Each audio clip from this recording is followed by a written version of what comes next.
I've heard y'all talk about like the Gospels of Thomas and Gospel of Peter and how they're filled with like Gnosticism, and so that's why they're not considered like what we consider the Bible today. My question is though, like, two of the Gospels are not of disciples of Jesus, Right. Yep. but these people are.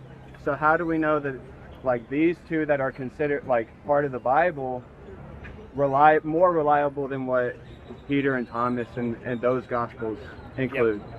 If you look into those Gospels, they were written later. And secondly, they're not written like Mark, where you have this happened, then this happened. It's written with incredible historical narrative type genre. Incredible. But if you look at the Gnostic Gospels, you're going to have a cross that's talking hundreds of feet up in the sky.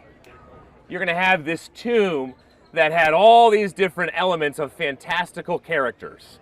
It's not written as historical narrative. So you're exactly right. That's a good point that's made sometimes. Well, wait a second. Why weren't there other clear people who knew Christ? Why didn't they write these? I think that's a better point for the Christian faith. That's more reliability and credibility for it. Now, why? It's because the disciples, the authors themselves, the Christian community, were not going to say, hey, let's change this and make all four eyewitnesses.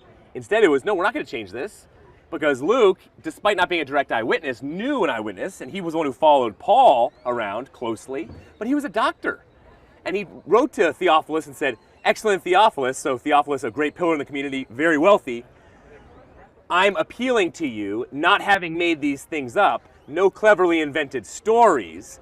Don't take it from me, look at the evidence yourself. All these appeals are amazing.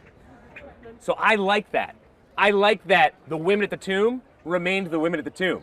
That again, the early Christian community could have totally swept that under the rug and said, hey, no longer look at it this way. It's the men who were there, so it's more credible. But they left it out this way in such a way where Luke knew an eyewitness, but wasn't an eyewitness himself.